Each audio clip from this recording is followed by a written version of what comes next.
Hello, it is IARESMART, and today I'm going to be reviewing the Obi Wan Kenobi series that just finished up on Disney+. And I'm telling you right now, I really like this series. It was good. I don't see why everyone's hating on this series so much. I mean, not everyone. To be fair, I did a poll for my viewers, and most people said they like it. There were those that said they didn't like it, and that's fair. But this series has just been getting so much hate, and it's ridiculous.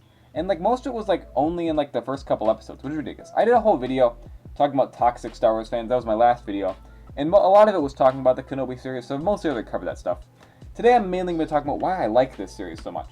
I have my problems with it, and I'm going to go over those.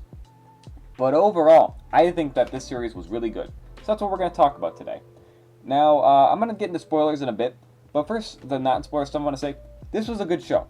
Deborah Chow did a really good job, I thought, with the directing. The story kind of meandered here and there a bit. I didn't think it was too bad, though. I don't think it was too awful. If you're watching this to be entertained, you're going to be entertained. If you're going to go into it for a really good story, it'll have some good stuff in it, especially if you're a big prequel fan of, Ewan and Hayden and their relationship. That's really good. So it's a really good series for Star Wars fans. But if you're more of a casual Star Wars fan, I don't know if you'll appreciate it as much. I think this is more of a series for hardcore Star Wars fans like myself. But you can still enjoy it regardless. So I really liked it. And obviously, Ewan McGregor and Hayden Christensen coming back to reprise their roles. Absolutely incredible. They did a great job. That's no surprise to anyone. But especially Ewan McGregor, really good job. He really got to shine here. I mean, this is a series about him. I saw some weird stuff, people said, oh, they're focusing too much on Leia, or Reva, or all these other characters. They're not just going to have, a whole, 40 minutes of just Ewan McGregor. You guys do realize that, right? It's cool to see him back. He gets the star of the show. But people are still we didn't have enough Ewan in this series. What? Ridiculous, some people, I tell you. Anyway, but yeah, this was a really good series. I'm going to talk about spoilers now. We're going to break it down episode by episode. That's how I like to do this. Because I have a lot of details I like to mention that, I think a lot of people just kind of look at the overall thing and just say, oh, overall it sucked. But I like to go into the little details. So that's what we're going to do. So for episode 1, I think this was a really good start. The weird thing is that they moved the release date, and then we're like, hey, here's episode 1 and 2. Just cuz. And they had it on a Friday, and then the following Wednesday was the 3rd episode. So within less than a week, we were already halfway done with the series. I don't know why they did it like that, just thought that was weird. So anyway, episode 1 was pretty cool. We started off with another Order 66 scene, because it seems like with every new Star Wars property now, they have to give us an Order 66 scene, Jedi Fallen Order did it, and Clone Wars final season did it, Bad Batch they did it, and then they did it again for Book of Boba Fett, and now they're doing it in the Kenobi series. So, what's next? Andor? Are we going to get another Order 66 scene? Jeez. So in this episode, we see that Obi Wan is truly in hiding. He has foregone his past Jedi self, and he's now truly just hiding out as Ben Kenobi. That's who he is now. Again, he still has the same last name, so not really best idea for how to hide out. Oh, they'll never be able to figure out that I'm Ben Kenobi, and I'm not actually Obi Wan Kenobi. I'm Ben, whatever. Anyway, but it is still cool to see how he truly, he finds another Jedi guy. He's like, hey, stop talking to me, go away.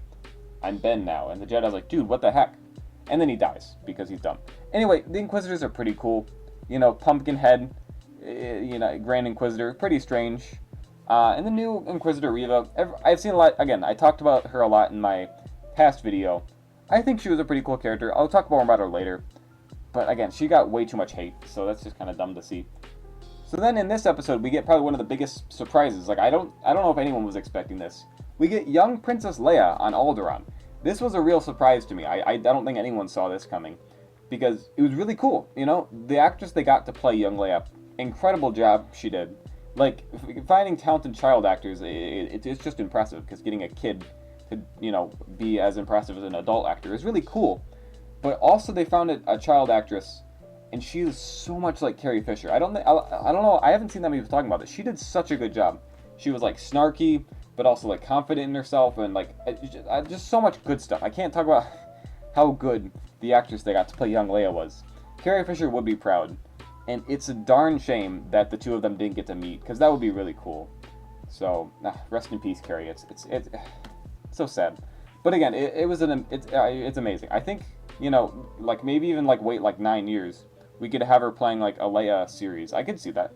I'd watch that. Leia in the Imperial Senate, or going on living a double life where she goes to the Imperial Senate, but then also goes on rebel missions and stuff. I think that'd be a cool series.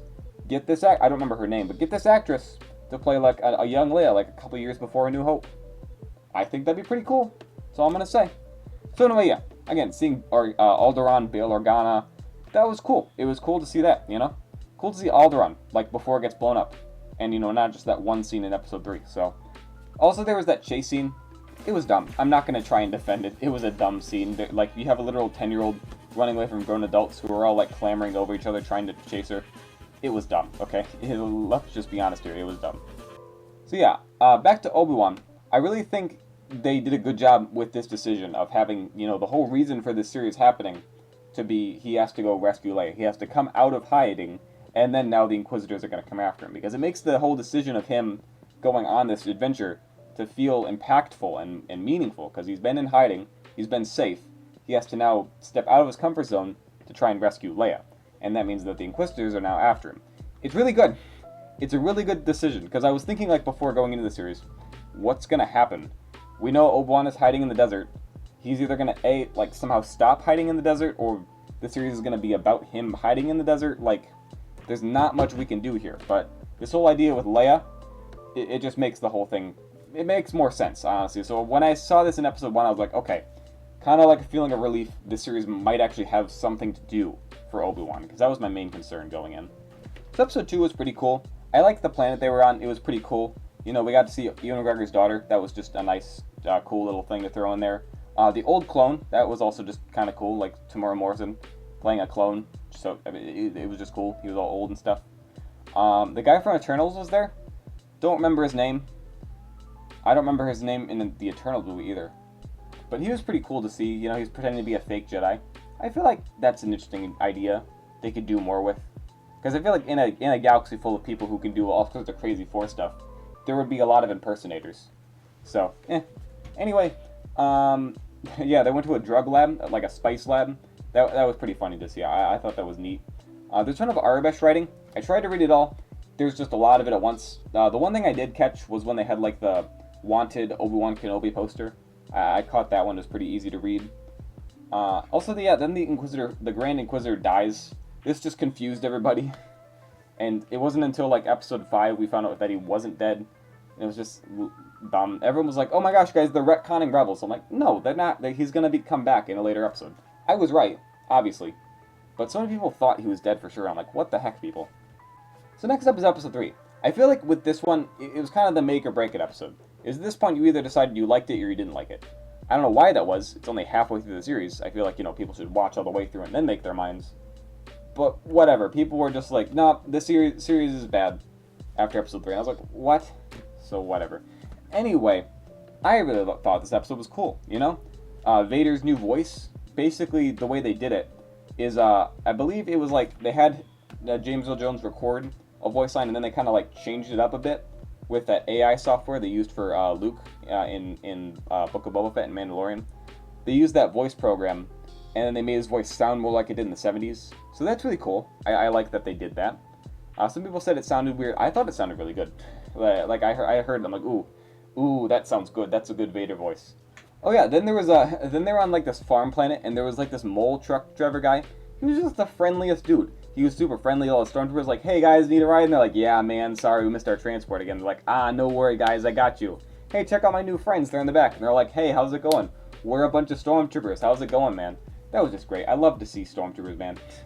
But yeah, seriously though, I did think it was really cool. Disney actually listened to me and made stormtroopers in this series an actual threat and not just a joke. There was not a single time in this series where the stormtroopers were made to be like, haha, stormtrooper fell over and is dumb, or like, haha, stormtrooper can't shoot. Every time the stormtroopers were on screen, it was like, oh crud, there are stormtroopers. This is a threat for Obi-Wan because they might discover him. Or, oh no, those stormtroopers that are like outside the rebel base are actually going to like get in and like attack all of our rebels. And it was so good. Disney is finally getting stormtroopers right after all this time. They through all the way through The Mandalorian, they just kept making fun of stormtroopers. Finally, I get some respect. It's incredible. It was so good. So anyway, tangent over. Yeah, that scene was kind of dumb, where they like caught Obi-Wan in a lie, and they probably should have known. That was another thing. Everyone was like, why did the stormtroopers not know that was Obi-Wan? Isn't that the guy they're looking for? Well, let me explain, guys. When you're a stormtrooper, if you find a Jedi, it's a ton of paperwork, okay? you have to like go through like, oh, well, this is where he found him, this is like who he is, and this is like what we have to do with him. It's this whole process. None of us want to go through that. That's why we let the Inquisitors hunt the Jedi, and we just ignore them. All right, it's way too much work, and it's paperwork. It's too much paperwork. That's why we just don't do it. If we see a Jedi, we're like, you know what? Get the Inquisitors to deal with it. It's not our job. So that's why the Stormtroopers let him go, just in case you were wondering. Also, yeah, then this like Imperial officer lady showed up, but she's a traitor, and she actually works for the Rebels. Couldn't be bothered to remember her name. Honestly, I'm trying to imagine. You're literally on the Empire side, the best side, and then you're like, no, I'm gonna be a rebel now and like save Jedi. Like, really? So next they go hide out in this like Jedi room thing, whatever, and then Vader shows up. Everyone in town like hides, and Vader just starts like choking dudes out. You're like, and then he like snaps a dude's neck like, and then it's like, holy crap, they're putting this on Disney Plus. He literally just killed a guy by snapping his neck. They can put that on Disney, like, anyway, very cool. Very cool to see Vader just being an absolute beast. Literally just killing civilians just because he knows it's going to get Obi-Wan to come fight him. So cool. I loved that scene. It was amazing. Not just for the killing civilians part, but because Vader was being cool. Anyway, so, yeah, and then, you know, we get this whole fight scene. Obi-Wan's like, oh, I have to go fight Vader. And then he, like, runs around a bit. But then they actually start fighting. And this was cool. I really liked how bright the lightsabers are now. They light up the, like, space around them, rather than just looking like they're just edited in. It looks really good. It's kind of a thing you might not notice at first, but when you look at it, you're like, ooh, those lightsabers do look really good. And then on top of that, it was just a good fight. You can tell that Obi-Wan is not, like, he spent 10 years without fighting with a lightsaber and without using the Force. It's very apparent in this episode. Even Vader's just like, dude, I'm, like, barely doing anything. Why aren't you fighting back? So, yeah, that was pretty cool to see. But the shaky cam, what was that? It was every action scene in this whole series had a shaky cam. Just keep the camera straight. I hate it so much. I get it. It's like an artist choice, right? Artistic liberty or something. I don't know. Just keep the camera straight. It bothered me so much. Like, Star Wars is supposed to have, you know, clean cinematic camera angles, not shaky cam. It makes it look like a fan film in a bad way. And I don't know. I didn't like it. Okay, I didn't like it. That was probably one of my biggest problems with this thing. Isn't the story, it's the shaky cam. My goodness. And then at the end, Vader literally picks Obi-Wan up, chokes him, tosses him into fire, and burns him. And is like, now you will suffer, Obi-Wan. And it's so good, because it just makes sense. He doesn't want to just kill Obi-Wan. He wants him to suffer the way he suffered, so he burns him. Anyway, then everyone's like, why did Vader let Obi-Wan go? Guys, were you not paying attention? He wants Obi-Wan to suffer. If he gets away, he's just going to catch him again and prolong his suffering. That's why he let him go. He's not gonna, like, he easily could walk through that fire and just kill Obi-Wan. That's not what he's here for. That's not his goal. His goal wasn't to kill Obi-Wan. It's to scare Obi-Wan and torture Obi-Wan. So that's why he let him go. Why people couldn't figure this out, I don't know. Why does it feel like I'm the only smart Star Wars fan sometimes? I'm just saying. So anyway, episode 4, it was the worst episode. I'm not gonna beat around the bush here. Also, for totally unrelated reasons, it coincided with the first Miss Marvel episode. Can't ever say that right. Miss Marvel. It sucks. I don't like that show. I probably won't do a review of it. So I've watched all the episodes so far. I don't like it. It's got some cool parts to it, but the show is just boring. It's like a teen drama. Anyway, that's totally unrelated. Yeah, this whole episode, episode 4, they just run around Fortress Inquisitorius. Leia gets captured again, then they save her again. And there's some decent action scenes, but nothing else really happens. You know, the T-47 airspeeders show up, which is cool to see those, you know, not just at the Battle of Hoth. But they look really weird. They're animated kind of poorly, which again just reminds me of a fan film. And on top of that, you have the shaky cam. So it just doesn't look good. It doesn't look like professional Star Wars. So I didn't like that.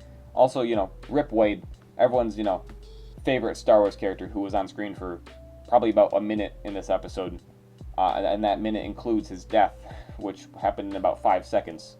And then it's drawn out to like 3 minutes long of everyone, of like all the other rebels mourning, like, oh my gosh, Wade, this is so sad. How could we have done this? We let them kill Wade. Oh my gosh, no. Not Wade, no. Wade, why? No. So episode 5, the episode where everything becomes good again. There's a flashback scene. We get to see Ewan and Hayden playing as Obi-Wan and Anakin again, but in like their younger selves. Now again, I don't know what it is. Ewan McGregor does not age. He looks the same as what he did in Attack of the Clones, even though it's literally been almost 20 years since, since Revenge of the Sith, but like, I don't know. He doesn't age. It's so unfair. Hayden did age, and he did look a bit weird in this scene. But again, it didn't bother me that much. So it was just cool to see them again. They're having like a little duel on the rooftop. And then this keeps cutting in between the rest of the episode. It was so good. Because you have like, Hayden, Anakin. Anakin keeps like winning the fight. And he's like, ha, I've beaten you, Master. Admit you're defeated. And everyone's like, geez, chill out, Anakin. It's kind of Sith Lord of you. You're not thinking of becoming evil, are you? Again, kind of heavy foreshadowing there, but it was cool. It was cool to see them, and then it kind of tying into the episode about how Obi-Wan knows what tactics Vader's gonna do because he knows Anakin. I thought that was brilliant. So yeah, that was cool. Also in this episode, we get to see Reva's backstory. She's a youngling. It was pretty predictable, honestly. Like even in that opening scene, there was that one youngling, and it was like, huh, the camera is focusing on this one youngling, and she looks vaguely like this other character in the show. I wonder if they're the same person. And yeah, it was predictable. It was still kind of cool that she's a youngling and she wants to get revenge on Vader for killing all the other younglings. So I don't. It's all right. And then that traitor lady, yeah, she got killed. She deserved it. She was a traitor. And then also, yeah, like the robot dies. That was honestly pretty sad. He was just a big friendly guy. He didn't know what he was doing. He didn't know he's in a galactic conflict. Honestly, that was way more sad than the traitor lady. I could not care less about her, honestly. Even in the context of the show, did not care about her character. So anyway, Vader shows up in this episode and is like, oh, that ship is escaping? And just stops it. So cool. Throws it to the ground, rips it open, but then it's empty. And guess what? There's a second ship, and then that gets away. And that was kind of dumb. Like, it was really cool at first, but then it was just, there was a second ship? What? Who was piloting the first ship? Why did he not stop? Whatever. It's still pretty cool. However, it did remind me of the Rise of Skywalker a bit, because in Rise of Skywalker they were like, oh no, Chewbacca's in that ship, and they're getting away. Don't worry, I'll use the Force to stop him. Oh no, that ship blew up. But don't worry, there was a second ship, and they were all the main characters, that being Chewbacca, were on the second ship, so it's fine. Don't worry about it. It really reminded me of that scene, so that was pretty bad. But it was still cool to see Vader just going, stop. So I liked that. Oh yeah, and then Reva and Vader fight. Vader wins, then reveals he always knew she was a youngling, which is kind of weird. Like, why did he keep her around as Inquisitor if he knew she was a youngling and wanted to still kill her because she's a youngling? Again, that gets kind of weird. Why is Reva such a weird character? I think she's okay, but I don't know. I find it really hard to defend her character. There really isn't that much to like about her. Like, the actress did a good job, but she's just not that cool. And then the Grand Inquisitor's back, because why? I mean, like, I know he has to come back, but it's kind of just like he was always fine, and Vader knew he was fine, so he was just pretending when he called Reva the new Grand Inquisitor, because he knew that the Grand Inquisitor was still alive, so it was just kind of confusing. And then they don't kill her. Like, it would have made more sense to just kill her now, because then she shows up in the finale and has nothing to do. So, I don't know. So on to this finale, and I think it was half good, half bad. And the stuff that was good was really good, some of the best stuff in the series. And the stuff that was bad was just bad. It wasn't awful bad, but it was just bad. So yeah, first I'm going to talk about the Reva plot, because it was bad. Like, she wants to kill Luke because why? It's never fully explained. And then she doesn't kill him because he's a kid, and it reminds her of when she was a kid, and she's like, wait, killing kids is a bad thing? I guess I didn't really think this one out. Sorry, Owen and Beru, for trying to kill you to get to Luke and then kill him. I didn't really think that one out. That one's on me, sorry. And then she just goes away, and everyone's like, it's okay. Pats her on the head. We all make mistakes. We all try to kill kids sometime. It's whatever. Also, it was cool to see more of Owen and Beru, because, in A New Hope, we don't see much of them. They're just kind of grumpy and angry, and we don't really know why. But in this kind of fleshes it out. It's like they really do care about Luke, and, they just want to protect him. So I think that added more to their character, and I thought that was good. So props to them there for also bringing the actors back from the prequels, because they look older now, and they look closer to, the actors that played him in A New Hope. So I thought that was cool. I thought that was really impressive. So anyway, on to the Vader and Obi Wan fight. Ooh, this was so good. So anyway, Vader beats up Obi Wan. Not without a fight. It wasn't like he just beat him in the last fight. This was actually like a decent fight. And then Obi Wan just gets covered with a bunch of rocks because he feels sad or something. Anyway, so then all that happens, and while he's being buried, Obi Wan then just remembers that he's friends with Leia, and that helps him escape from the rocks. Don't really know how that works, but whatever. You know, he's now in tune with the Force again. He can now fully use the Force, and he just goes like poof, and starts throwing rocks at Vader, and it's very cool. But at the same time, I couldn't help but think about, you know, that scene in Last Jedi where Rey lifts a bunch of rocks, and everyone's like, "Oh, that's so unrealistic. Rey could just pick up a bunch of rocks with the Force. She's like barely even a Force user at this point. It doesn't make any sense. Why is Rey such a dumb character and such a Mary Sue?" But then Obi-Wan does it, and everyone's like, "Oh my gosh, that's so cool." Sorry, I went on a little bit of a tangent there. But seriously though, like, why can't we just say, "Ooh, that character's using the Force. That's cool." Why do we have to establish rules to it? Like, oh, this character has more Force than this character, so they can do this, but this character can't do this. Whatever. Anyway, oh yeah, so then Vader's helmet gets damaged, very similar to like what happens in Rebels, but way better, because it's like half of his face is cut off, right? And then you see the Hayden face, and you hear the Hayden voice, but then you also hear it switching back and forth between the James Earl Jones voice. So genius. How did they, like, oh, that's so good. It's so cool, right? And then you have the lightsabers, right? When Obi-Wan's holding up his lightsaber, it's blue, and you kind of think for a minute, like, oh, are we seeing a bit of Anakin here? But even then we see, no, there's no Anakin left. And he says that, Anakin is gone. And then Obi-Wan lowers his lightsaber, and then Vader raises his lightsaber, and then it's red again, and he's like, oh, dang, Vader is like fully evil. There's no redeeming Anakin now at this point. It's so good. It's such good stuff for Star Wars fans. Oh my goodness. I loved it so much. And Obi-Wan is like, just accepts it, like Anakin is truly gone. And then when he leaves, it says, "Goodbye, Darth." That's so good. Again, it's something I noticed. I noticed, it's like, oh look, there it is. Because I was thinking about this in this series. When they meet in A New Hope, he says, he says, you know, "You can't win, Darth. If you strike me down, I shall become more powerful than you could possibly imagine." I was thinking, like, why does he call him Darth? Why doesn't he call him, like, you know, Anakin? The reason is because at this point, you know, it explains this. It explains in the series why he calls him Darth. And again, it's such a minor thing, but I love it. Oh yeah, and then, you know, Obi-Wan leaves, right? And then we see Darth has gone back home, he's gotten a new helmet, and Palpatine's all like, "Oh hey, so you lost that fight with Obi-Wan. You suck, Vader." But no, it was so cool to see Ian McDiarmid. He's still hanging around, he's still playing Palpatine. It's so great to see. People did point out his face looked a bit weird. I think it was something with his eyes, you know, he didn't put on enough makeup. My personal headcanon is that Palpatine, you know, he has to get up in the morning, he has a makeup routine, because, like, his face is all wrinkled and stuff, right? He's got to do what he can. Now, obviously, he can't make himself look good again, but he has to do what he can, so he puts a little bit of makeup on, and so Vader called him before he had makeup on. That's why he looked a bit weird in the scene, so that's the reason why, if you were wondering. So anyway, we're back on Alderaan, and, you know, Leia's back home with her family. Obi-Wan comes back, gives her Lola again. I forgot to mention Lola. It was pretty cool. Everyone was like, oh, Carrie Fisher had a pet bird, and that's why there's a Lola in the series, which is pretty cool. So, but again, it was cool. I don't know why Lola was such an important character of the show. She was kind of just there as, like, Leia's droid. But whatever. Anyway, Obi-Wan comes back, and he's like, "Hi." And then, you know, then they'll, like, say their goodbyes and, you know, talk for a bit. And it's really nice. Obi-Wan tells her about her parents, which is cool. I saw someone say that the way Obi-Wan described Padme is the way that Leia describes her mother in Episode 6, which again just kind of, you know, fixes that whole scene. Because in Episode 6, Obi-Wan describes the way her mother was, which doesn't make sense because she didn't actually know her. So this just makes sense because Obi-Wan kind of tells her that, and then she remembers that to tell Luke later in Episode 6. So again, another cool detail that you might have missed. But yeah, so it's just cool.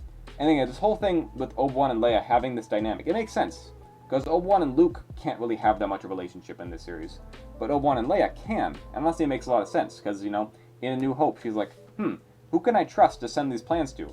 Well, Obi-Wan has helped me before.